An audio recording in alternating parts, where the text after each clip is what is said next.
أعوذ بالله السميع العليم من غضب الجبار ومن الشيطان اللعين الرجيم. بسم الله الرحمن الرحيم. الحمد لله الذي خلق الإنسان وعلمه البيان وشرفه على سائر الحيوان بالنطق والبيان وكرمنا وفضلنا على السابقة بالتصديق والإيمان وهو أحسن الخالقين. والصلاة والسلام وتحية الإكرام على سيد الأنبياء والمرسلين خاتم النبيين ورحمة للعالمين المخاطب بطه وياسين من كان نبيا وآدم بين الماء والدين أبي القاسم محمد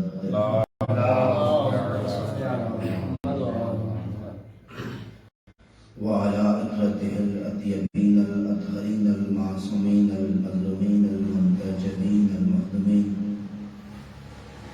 ولعنة الله على أعدائهم أجمعين من يوم عداوتهم إلى يوم الدين وبعد يوم الدين.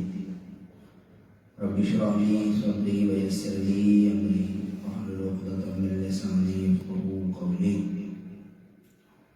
أما بعد فقد قال الحكيم في كتابه الكريم بسم الله الرحمن الرحيم وإن من شيء إلا عندنا خزائنه وما ننزله إلا بقدر معلوم.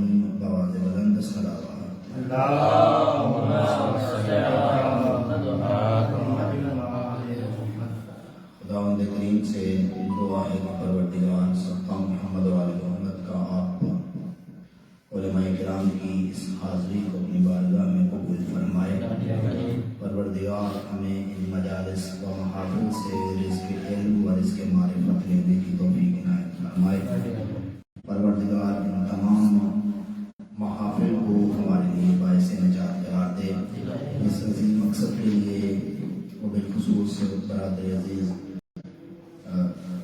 اللہ کے لیے علی ابو ذر نجفی صاحب کی خالہ مرحومہ کی سال ثواب کے لیے جو اس مجلس کا انعقاد کیا گیا ہے، پروردگار انہیں جوار ائمہ میں جگہ عطا فرمائے، ان کی خطاؤں سے درگزر فرمائے.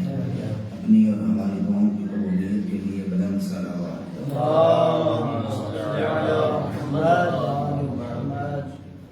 عزیزان گرامی، آپ کے اذہان میں یہ بات محفوظ اور موجود ہے کہ یہ مجلس ایصال ثواب کی مجلس ہے.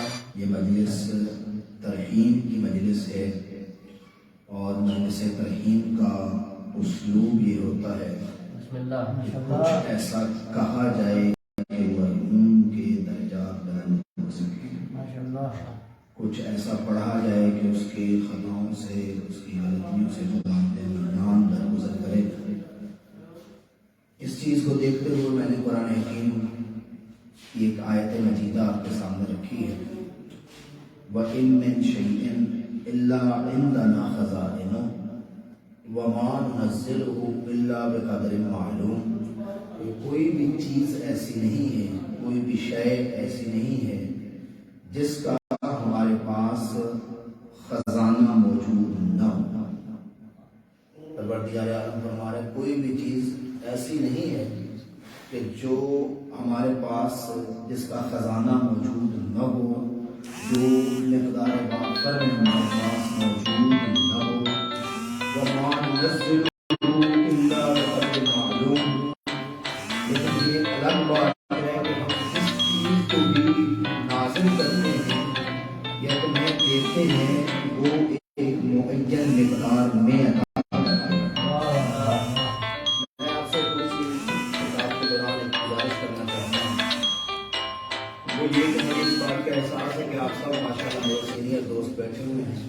بزرگ بیٹھے ہوئے ہیں میرے، اور آپ کے سامنے میں غالباً آپ سے سنی ہوئی باتیں آپ کو سنا رہا ہوں، اس لیے یقیناً آپ بے اتنائی کریں گے اور مجھے اس کا احساس ہے. لیکن اتنی بے اعتنائی نہ کیجیے گا کہ میں کچھ کہہ ہی نہ سکوں. ماشاءاللہ ماشاءاللہ. کیونکہ ہمارے نجف، ہمارے پاکستان کا یہ ماحول اور ہے مجلس سننے کا. نجف میں ہم چونکہ تقلیدی لوگ ہیں تو ہم کچھ بزرگوں کو دیکھتے ہیں کہ جو خاموشی کے ساتھ ایک بندے کی بات سن رہے ہوتے ہیں اور اپنا کام بھی کر رہے ہوتے ہیں، تو ہم ان کی اقتداء میں وہ تو اس لیے سنتے ہیں کہ ان کے لیے مطالب سارے واضح ہوتے ہیں، اور ہم مفت کی تقلید میں ایسا کرتے ہیں. تو میرا خیال ہے کہ انشاءاللہ آپ نہیں کریں گے اور میری معروضات پہ توجہ فرمائیں گے. میں نے عرض کیا کہ وَإِن مِّن شَيْءٍ إِلَّا عِندَنَا خَزَائِنُهُ، کوئی چیز ہمارے پاس ایسی نہیں کہ جو بصورت خزانہ موجود نہ ہو، جو وافر مقدار میں موجود نہ ہو. لیکن یہ الگ بات ہے کہ ہم جس کو بھی نازل کرتے ہیں وہ ایک معین مقدار میں کرتے ہیں.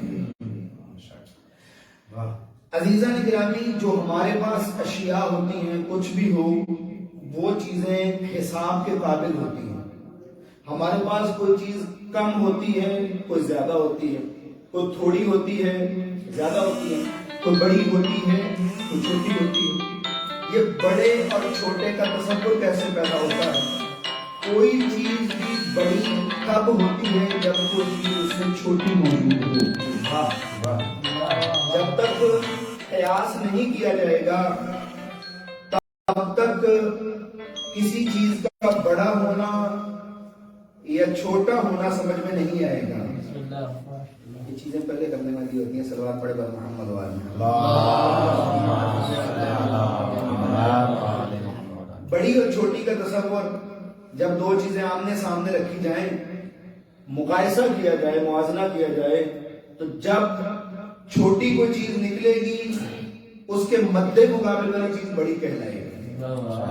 کم اور زیادہ کا تصور کیا ہے کہ دو چیزیں سامنے رکھی جائیں، کم سے جو مقدار میں زیادہ ہو اسے زیادہ کہا جائے گا. اگر مد مقابل کوئی چیز ہی نہ ہو تو وہ کم اور زیادہ کا سوال ہی پیدا نہیں ہوتا. کمی اور زیادتی کا تصور کہاں ہے؟ جہاں دو چیزیں ہوں، مد مقابل ہوں. بڑے چھوٹے کا تصور کہاں ہے؟ جہاں چھوٹا ہوگا وہاں بڑا ہوگا. ختم ہونے والی چیز وہاں ہوتی ہے جہاں پہ مقدار معین ہو.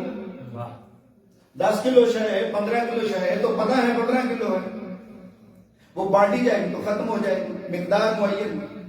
لیکن اللہ تعالیٰ کہہ رہے ہیں ہمارے پاس جو بھی ہے وہ زیادہ ہے، اسی لیے کہ ہمارے پاس جتنے خزانے ہیں وہ کسی کے مد مقابل خزانے نہیں ہیں، ہمارے اپنے خزانے ہیں. کسی سے مقایسہ کرتے، مثال کے طور پر آپ کہتے ہیں اللہ سب سے بڑا ہے، تو ایسا نہیں کہ اللہ کسی کے مد مقابل میں آ کے استغفر اللہ بڑا ہے کہ ساری کائنات چھوٹی ہے اور اللہ بڑا ہے. ایسی بات نہیں ہے.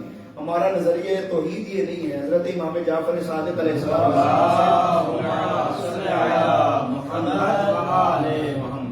پوچھا گیا تھا کہ مولا اللہ اکبر، اکبر افعل تفضیل، تو مولا اس میں مد مقابل کیا ہے؟ کہ کیا کائنات کے ساتھ اللہ کا مقایسہ ہو سکتا ہے کہ کائنات چھوٹی ہے، کہ کل موجودات چھوٹے ہیں اور اللہ استغفر اللہ بڑا ہے؟ تو امام نے فرمایا نہیں، اس کا یہ مطلب نہیں. اللہ اکبر من ان یوصف، سبحان اللہ، اللہ اس سے بھی بڑا ہے کہ ناقص زبانیں اس کی توصیف کر سکیں. سبحان اللہ. وہ ہماری مدح و ستائش جو کہ ناقص ہے اس سے بھی بالا تر ہے، الا یہ کہ وہ خود کچھ لفظ عطا کرے کہ جس کی بنا پہ اس کی حمد ہو سکے. اللہ وہ اس سے بالا تر ہے، اعلیٰ و عرفہ و بالا ہے. تو عرض کرنے کا مقصد یہ ہے کہ کمی زیادتی کا تصور، کم زیادہ کا تصور، چھوٹے بڑے کا تصور وہاں پہ ہے جہاں پہ حد بندی ہو، جہاں پہ مقایسہ ہو.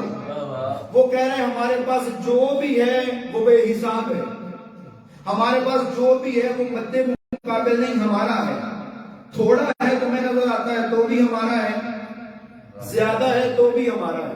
تمہارے پاس جو بھی ہے وہ ہمارا دیا ہوا ہے، ہمارے علاوہ کوئی اور تو ہے نہیں جو عطا کر سکے، اور کوئی ہے بھی نہیں جو چھین سکے. جسے جو دیتے ہیں ہم دیتے ہیں، جس سے جو لیتے ہیں ہم لیتے ہیں.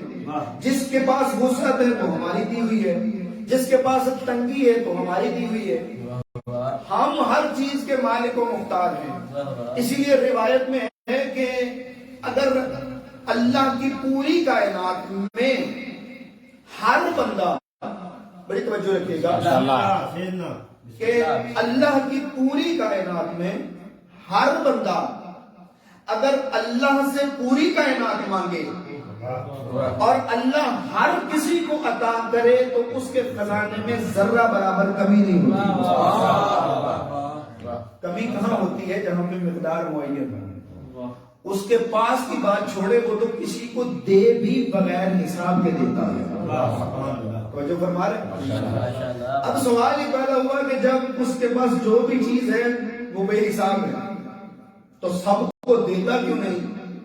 ارشاد قدرت ہوا وَمَا نُنَزِّلُهُ إِلَّا بِقَدْرٍ مَعْلُومٍ. ہم جس کو دیتے ہیں معین مقدار میں دیتے ہیں. پروردگار اس کی وجہ کیا ہے؟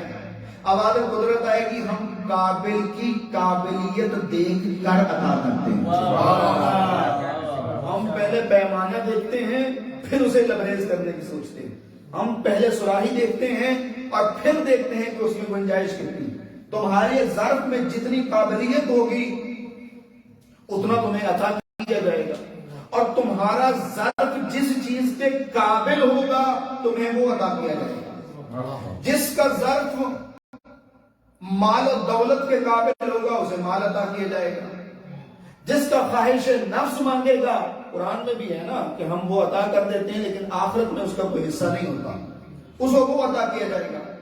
لیکن جس کا ظرف پاکیزہ ہوگا اسے ہم ہر چیز وہ دیں گے جو ہمارے خزانے میں موجود ہوگی. وہ ہمارے خزانے کا مالک و مختار ہوگا. پروردگار تیرے پاس جو اتنا خزانہ ہے اور ہر چیز کا خزانہ ہے تو عطا کہاں سے کرتا ہے؟ سبحان اللہ. اب آدھے قدرت یہی آئے گی کہ ہم عطا کرتے ہیں، ہم بھی ایک دروازے سے عطا کرتے ہیں جنہیں آل محمد کہا ہے. عطا الہی کا بھی ایک دروازہ ہے جنہیں آل محمد کہا جاتا ہے. میں نے یہ کسی مجلس میں یہ عرض کیا تھا، اگر کسی برادر کو یاد ہو، میں نے عرض کیا تھا کہ آل محمد جو چیز ہمیں عطا کرتے ہیں، نوازتے ہیں، فیض و برکت عطا کرتے ہیں، یہ چیز ان کے وسیلے سے ہم تک پہنچتی ہے. اس کے بارے میں یہ بحث نہ کیا کرو کہ جی یہ جو ہم مانگ رہے ہیں یہ اللہ کے مد مقابل مانگ رہے ہیں، یہ اللہ کے طول میں مانگ رہے ہیں یا اللہ کے عرض میں مانگ رہے ہیں. یہ بحثیں ختم ہو جاتی ہیں. یہ بحثیں تو تب ہو کہ جب یہ آل محمد خود سے عطا کر رہے ہیں. یہ آل محمد خود سے نہیں عطا کرتے، یہ وہی دیتے ہیں جو وہ دیتا ہے. یہ ایک وسیلہ ہے، یہ ایک رستہ ہے اس کی عطا کا. اس کی عطا میں جو کچھ بھی ہے وہ ان کے ذریعے سے ہم تک پہنچے گا. امیر المومنین نے کہا کہ ہم اللہ کی فیض و برکت کے وسیلے ہیں، وہاں سے جو بھی آتا ہے ہمارے رستے سے تم تک پہنچتا ہے. نہج بلاغہ میں ہے ینحدر عنی السیل ولا یرقى الی الطیر، کہ بلندی کا پانی مجھ سے ہو کر نیچے گرتا ہے اور کوئی بھی پرواز فکر کا پرندہ مجھ تک پر نہیں مار سکتا ہے. یعنی اگر تم حقیقت کو سوچنے بیٹھ بور تو نہیں ہو رہے عزیز، تو 2-4 منٹ آپ نے مجھے بور کیا تو وہ میں نے حساب برابر کر لیا، گفتگو شروع کر رہا ہوں کہ بلندی کا پانی مجھ سے ہو کر نیچے گرتا ہے. علماء نے اس کی تفسیر میں بڑے خوبصورت جملے لکھے ہیں. ان میں سے ایک یہ ہے کہ اللہ کا جو بھی فیض و برکت ہے، جو بھی اللہ کی عطا ہے وہ تم تک پہنچتی ہے لیکن آل محمد کے وسیلے سے تم تک پہنچتی ہے. کیوں؟ ابواب اللہ کے آل محمد ہیں. یہ آپ زیارت میں بھی پڑھتے ہیں السلام علیکم یا ابواب الحطۃ والمغفرہ، اے مغفرت کے دروازوں آپ پہ ہمارا سلام ہو. اے اللہ کی عطا کے دروازوں السلام علیکم یا اولیاء النعم، اے نعم الہی کے بانٹنے والوں آپ پر ہمارا سلام ہو. خزانہ اس کا ہے لیکن وہ عطا کرتا ہے آل محمد کے ذریعے سے عطا کرتا ہے.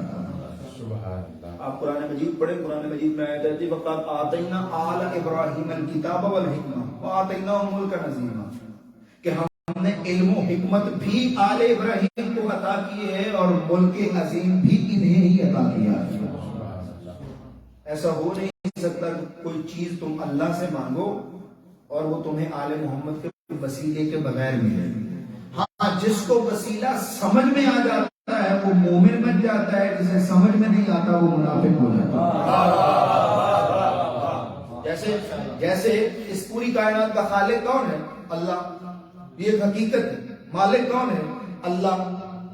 اس کائنات کو عطا کرنے والا کون ہے؟ اللہ۔ جس کو یہ بات سمجھ میں آ جاتی ہے وہ مومن ہو جاتا ہے، مسلمان ہو جاتا ہے۔ جسے سمجھ میں نہیں آتی وہ کافر یا مشرک ہو جاتا ہے۔ باقیت میں شک نہیں ہے، اس کے مالک ہونے میں شک نہیں ہے، سمجھ کی پرابلم ہے۔ جو سمجھ گیا وہ مومن ہو گیا، جو سمجھ گیا وہ مسلم ہو گیا، جو نہ سمجھا وہ کافر ہو گیا۔ بالکل اسی طرح یہ اٹل حقیقت ہے کہ اللہ کا ہر فیض و برکت ان کے وسیلے سے ہم تک پہنچتا ہے۔ جسے یہ نقطہ سمجھ میں آ جاتا ہے وہ مومن ہو جاتا ہے، اور جیسے یہ سمجھ میں نہیں آتا وہ پھر طرح طرح کی باتیں کرتا ہے، وہ طرح طرح کے جو ہے وہ جو زبان پہ آتا ہے۔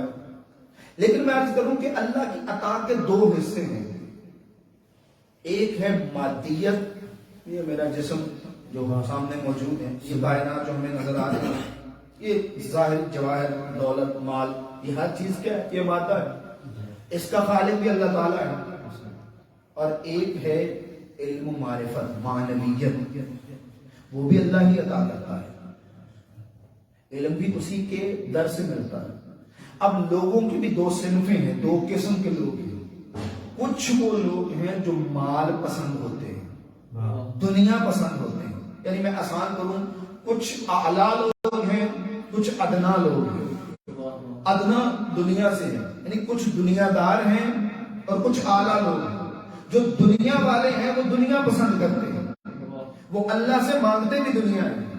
جو آخرت والے ہیں، جو اعلیٰ لوگ ہیں، وہ اللہ سے اعلیٰ چیز مانگتے ہیں۔ مال گھٹیا ہے، علم اعلیٰ ہے۔ مال دنیا گھٹیا چیز ہے، فانی چیز ہے، علم باقی چیز ہے، علم حقیقی چیز ہے، علم اعلیٰ و عرفہ چیز ہے۔ جو اللہ والے ہیں وہ علم مانگتے ہیں۔ یہی وجہ ہے کہ جو دنیا دار تھے وہ اپنی دنیا میں مگن رہے، جو اللہ والے تھے وہ علم لینے کے لیے نجم اشرف پہنچ گئے۔ آپ لوگوں نے دنیا کو خیر بات کہا، کیوں کہا؟ کیونکہ آپ کا نفس گھٹیا نفس نہیں تھا۔ آپ لوگوں نے، اگر آپ چاہتے تو آج آپ کے پاس بھی بہت کچھ ہوتا، لیکن آپ نے ایسا نہیں کیا، کیوں؟ آپ کا نفس گھٹیا نہیں تھا۔ آپ کو اللہ نے نجف اشرف کی سرزمین پہ پہنچایا، باب علم کے ساتھ متصل کیا، اور آپ کو اللہ نے اس قابل بنایا کہ آپ ڈائریکٹ مباشرتاً اس ہستی سے علم کی خیرات مانگ سکے۔ وقت ہے وہ بندہ کہ جس پہ اللہ اپنی ساری حجتیں تمام کر دے اور وہ اب بھی دنیا کے پیچھے کر رہا ہو۔ میں اپنی بات کرتا ہوں، میرے اوپر ساری حجتیں تمام ہو چکی ہیں۔ ایک پنجاب کے کسی محلے سے اٹھا، کوئی جان پہچان نہیں، اللہ نے ساری حجتیں تمام کر کے نجف اشرف میں پہنچا دیا۔ کوئی جاننے والا نہ تھا اور ادھر میں پہنچ گیا، کوئی وسیلہ نہیں تھا، کوئی۔ آپ سب کی سٹوری یہی ہے۔ میں من باب مثال پیش کر رہا ہوں، من باب وہ کیا کہتے ہیں، انحصار نہیں پیش کر رہا ہوں، مثال پیش کر رہا ہوں کہ ہماری سب کی سٹوری یہی ہے کہ ہم کہاں بیٹھے تھے اور کہاں آ گئے۔ اللہ نے ساری حجتیں تمام کر دی مجھ پہ، اب میرے پاس اللہ کے سامنے بہانہ کوئی نہیں رہا، دنیا سے انقطاع کر دیا، جتنی میری مشغولیات تھی اسے توڑ دیا، اور نجف اشرف کی مقدس مطہر انبیاء کی سرزمین میں، اولیاء کی سرزمین پہ، ائمہ کی سرزمین پہ مجھے پہنچا دیا۔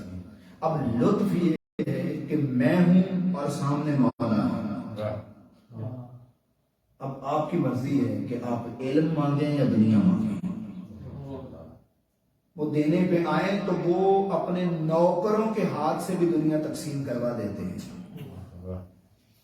دنیا کوئی اتنی بڑی چیز نہیں ہے، مانگنا ہے تو علم مانگیے امیر المومنین سے۔ اور ایک ہمارے استاد کا جملہ ہے، انہوں نے کہا کچھ نہ مانگو، آل محمد سے آل محمد کو مانگو۔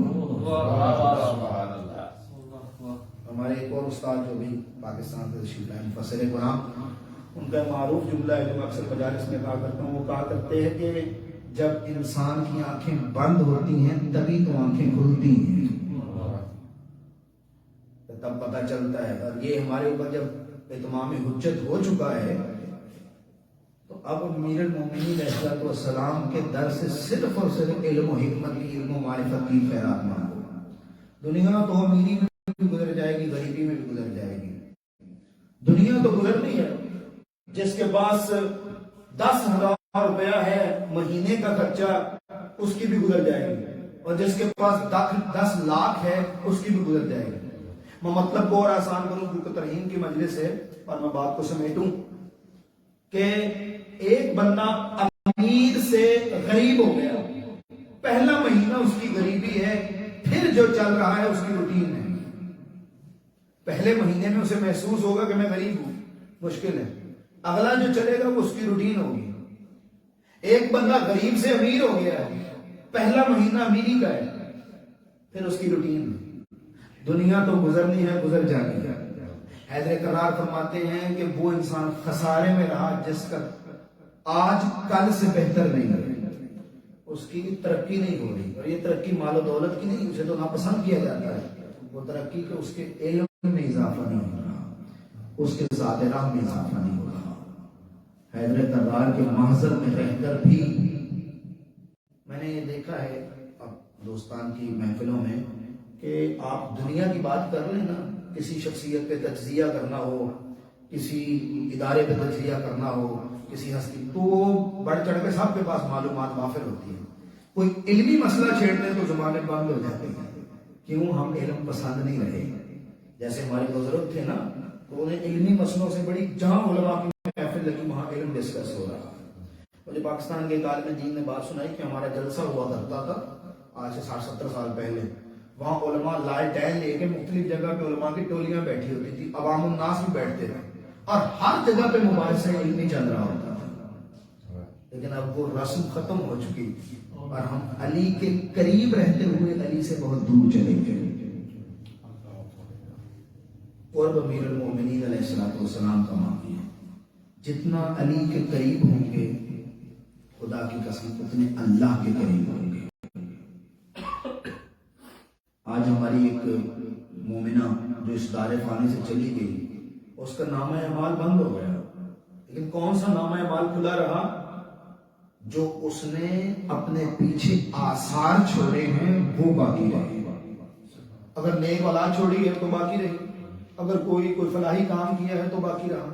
ہم علماء ہیں، ہم جب اللہ کوئی معلوم نہیں ہے، ما تدری نفس بأی ارض تموت، کسی کو نہیں پتا کسی جگہ پہ اس کی آنکھیں بند ہو جانی ہیں. کون سا نامہ اعمال کھلا رہنا ہے؟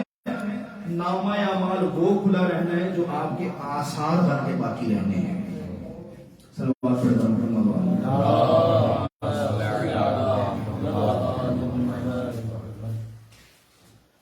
آنکھیں بند ہوئی تو آپ کے اعمال کی کتاب بند ہو گئی. باقی کون سی چیز رہنی ہے؟ جو آپ نے آثار چھوڑے. مردہ بندہ وہ نہیں ہوتا کہ جس کے جسم میں جان نہیں رہتی ہے، اور زندہ وہ نہیں ہوتا کہ جس کا جسم کام کر رہا ہوتا ہے. علماء نے اس کی بڑی اچھی تشریح لکھی، اور وہ یہ کہ انسان جس غرض و غایت کے لیے خلق کیا گیا ہے اگر اسے پورا کر رہا ہے تو زندہ ہے، پورا نہیں کر رہا تو مردہ. اسی لیے ہمارے بہت سارے علماء جو اس دار فانی سے چلے گئے ہیں اب ہم میں موجود نہیں ہیں، لیکن وہ زندہ ہیں. کیوں؟ کیونکہ انہوں نے جو آثار چھوڑے ہیں اس سے ہم مستفید ہو رہے ہیں. بہت سارے ایسی علماء سے ہٹ کر ایسی فلاحی شخصیات ہیں کہ جو اس دنیا سے چلے گئے، لیکن انہوں نے ایسے آثار چھوڑے ہیں کہ جو آج بھی لوگوں کے لیے فلاح و بہبود کا ذریعہ ہے. جنہوں نے ادارے بنائے، جنہوں نے دیگر لوگوں کے کام آئے. اور مردہ ہوا کہ جو دنیا میں رہ کر بھی وہ کام نہ کر سکے جس کے لیے اسے خلق کیا گیا، وہ لا یعنی بے معنی سی زندگی گزار کے چلا جائے. آپ لوگ نجف میں ہیں، امیر المومنین کی ذریعہ آپ کے ہر وقت قریب ہیں. کوشش کیجیے کہ جتنا ہو سکے حیدر کرار سے توسل کر کے اپنے ظرف پاکیزگی مانگیے، علم و حکمت مانگیے. آؤ مل کے دو آنسو بہاتے ہیں نبی کے اس لاڈلے کو جس کے دنیا میں آنے سے پہلے ماں روتی رہی. بس ایک روایت پڑھ کے آپ کی زحمت کو تمام کروں. حسین مولا وہ مظلوم امام ہیں، وہ مظلوم شہید ہیں، وہ مظلوم ہستی ہیں کہ جس کو اللہ کا ہر نبی رویا ہے، ہر ولی رویا ہے۔ اگر آپ تاریخ کا مشاہدہ کریں، آپ مطالعہ کریں تو آپ کو ایک چیز معلوم ہوگی کہ اللہ کا ہر نبی کربلا سے گزرا ہے، اور جیسے ہی کوئی کربلا سے گزرا ہے اسے تکلیف محسوس ہوئی، کرب محسوس ہوا ہے، کرب و بلا کا سامنا اسے ہوا ہے، اور اس کی آنکھوں میں آنسو ہیں۔ حضرت آدم کے بارے میں ہے کہ حضرت آدم علیہ السلام جب کربلا سے گزرے تو ان کا پاؤں اٹکا، ان کے پاؤں سے خون جاری ہوا۔ عرض کرنے لگے خدایا یہ کیسی زمین ہے، مجھے گھٹن محسوس ہو رہی ہے۔ تو ارشاد پروردگار ہوا عالم یہ کرب و بلا ہے۔ کرب و بلا کا کیا مطلب ہے؟ کرب اور بلا کی سرزمین ہے، اور تیرا خون اس لیے باہر آیا کہ اس پہ ایک عظیم ہستی کا خون بہایا جائے۔ اسی حضرت نوح کے قصے میں ہے، حضرت موسیٰ کے قصے میں ہے۔ میں کہتا ہوں سارے نبی روئے ہیں حسین کو، لیکن ایسے کوئی نہیں رویا ہے جیسے ماں زہرا روئی ہے۔ نبی کی بیٹی حسین کے دنیا میں آنے سے پہلے بھی حسین کو روتی تھی، حسین کی شہادت کے بعد بھی حسین کو روتی تھی۔ روایت میں ہے کہ بنت پیغمبر نے پوچھا اپنے بابا سے، بابا میرے صدر اطہر میں ایک بچہ ہے جو مجھ سے باتیں کرتا ہے، اور یہ ایسی باتیں کرتا ہے کہ میری آنکھوں میں آنسو آ جاتے ہیں۔ پیغمبر ارشاد فرمانے لگے کہ بیٹی زہرا کیا باتیں کرتا ہے؟ کہا بابا یہ کہتا ہے یا اماں انبنو کی عطشان، اے ماں میں تیرا پیاسا بیٹا۔ بابا کبھی یہ کہتا ہے انا قریان، اے ماں میں تیرا بے غور و کفن بیٹا۔ اور بابا کبھی کبھی تو ایسے سخت جملے کہتا ہے کہ میں دھاڑے مار کے بھی روؤں تو کم ہے۔ بابا یہ کہتا ہے انا سہکان، اے ماں میں تیرا وہ بیٹا ہوں جس کی پسلیاں توڑ دی جائے گی، جس کو گھوڑے کی ٹانگوں سے پامال کیا جائے گا، جس کا لاشا بے غور و کفن پڑا رہے گا۔ رسول اکرم کی ریش مبارک ایک مرتبہ بیٹی کی طرف دیکھ کے فرمانے لگے زہرا بیٹی نہ آپ رو نہ مجھے رلا۔ بابا یہ ایسی باتیں کیوں کرتا ہے؟ تب تیرا یہ بیٹا کربلا کی ریت میں تنہا مارا جائے گا۔ ماں تھی ایک مرتبہ کہنے لگی بابا آپ لوگوں کو منع نہیں کریں گے؟ زہرا بیٹی میں نہیں ہوں گا، اس کا بابا علی شیر خدا روکے گا لوگوں کو، نہیں وہ بھی نہیں ہوگا، حسن مجتبیٰ اس کا بھائی روکے گا، وہ بھی نہیں ہوگا۔ کہ پھر میں لوگوں کے سامنے جا کے کہوں گی نہ مارو، میں نے بڑے نازوں سے پالا ہے، بیٹی تو بھی نہیں ہوگی۔ رونے والا جب کہا نا تو بھی نہیں ہوگی، تو پھر زہرا کہنے لگی بابا بتائیے میرے بچے کو روئے گا کون؟ میرے بچے کا پرسہ کون کرے گا؟ میرے بچے پہ ماتم کون کرے گا؟ میرے لاڈلے کی عزاداری کون کرے گا؟ ایک مرتبہ پیغمبر نے فرمایا زہرا بیٹی اللہ ایک ایسی قوم پیدا کرے گا جس کے بچے تیرے بچوں کو روئیں گے، جس کے جوان تیرے جوانوں کو روئیں گے، جس کے بوڑھے تیرے بوڑھوں کو روئیں گے۔ ایک مرتبہ فرمانے لگی بابا اگر وہ میرے بچوں کو روئیں گے، ان کے بچوں کو تکلیف ہوگی، میں زہرا رونے جاؤں گی، میں زہرا دعا دوں گی۔ علامہ حسین بخش جاڑا حال اللہ مقامہ نے ایک حکایت لکھی ہے، فرماتے ہیں کہ محرم سے 3 یا 4 دن پہلے ایک مومنہ کے جوان سال بیٹے کا انتقال ہو گیا۔ 2 یا 3 دن وہ اپنے بیٹے کی قبر پہ جاتی رہی، چوتھے دن وہ قبر پہ جا رہی تھی، کسی نے بتایا محرم کا چاند نظر آ گیا ہے۔ ایک مرتبہ بیٹے کی قبر کا رخ کر کے کہنے لگی بس بیٹا تیرے دن ختم ہوئے، حسین کے دن شروع ہوئے، اب میں تیری قبر پہ نہیں آؤں گی، 10 دن بعد زندگی نے مہلت دی تو پھر دیکھوں گی۔ رونے والوں 10 دن مظلوم کربلا کی مجلس میں جاتی رہی۔ حکایت میں لکھا ہے کہ 11ویں دن جب اپنے بیٹے کی قبر پہ گئی ہے، عجیب منظر دیکھا، ایک کالے گھڑ کے بنی ہوئی ہے جس کا ایک ہاتھ پہلو کے اوپر ہے، اور وہ بیٹی اس کے بیٹے کی قبر پہ ہاتھ پھیر رہی ہے۔ یہ مومنہ قریب جا کے کہتی اے کالے برقے والی مخدرہ تو بھول گئی ہے یہ تیرے بیٹے کی قبر نہیں ہے. اس بی بی نے پلٹ کے کہا تو جسے رونے گئی تھی وہ تیرا بیٹا تھا. یہ کانوں کو ہاتھ لگا کے کہتی کجا میں کجا وہ تو بطول کا بیٹا تھا, وہ تو رسول کا بیٹا تھا, وہ تو حیدر کرار کا فرزند تھا, میں تو نوکر کی اولاد ہوں, میں تو کنیز کی اولاد ہوں, میں کجا ہوں کجا. رو کے جب یہ جملے گئے نا اس کالے برقے والی بی بی نے ہاتھ بڑھا کے کہا آ مجھے گلے سے لگا, تو جسے رونے گئی تھی میں اسی کی ماں زہرا ہوں, مجھے حسین پہ رونے والے بڑے اچھے لگتے ہیں. انا للہ و انا الیہ راجعون وسيعلم الذين ظلموا أي منقلب ينقلبون. پروردگارا صدقہ نبی والے نبی برادر عزیز اور علی حضرت کے اس اہتمام و انصرام کو قبول و منظور فرما. پروردگارا صدقہ ائمہ معصومین کا, انبیاء کرام کا, پروردگار بالخصوص سید الشہداء کی شہادت کا صدقہ حضرت آدم سے تعان اور موجودین کے جتنے مرحومین اس دار فانی سے رخصت ہو گئے, پروردگار ان کے خطاؤں کو معاف فرما, ان کے صغائر و کبائر سے درگزر فرما.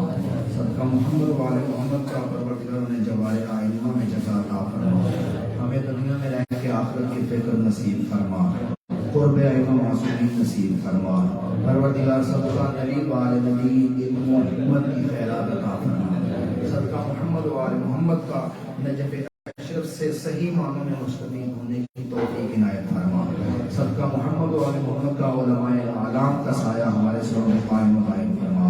مہاراج کرام کا سایہ ہمارے سروں میں اتنا دیر قائم و دائم فرما.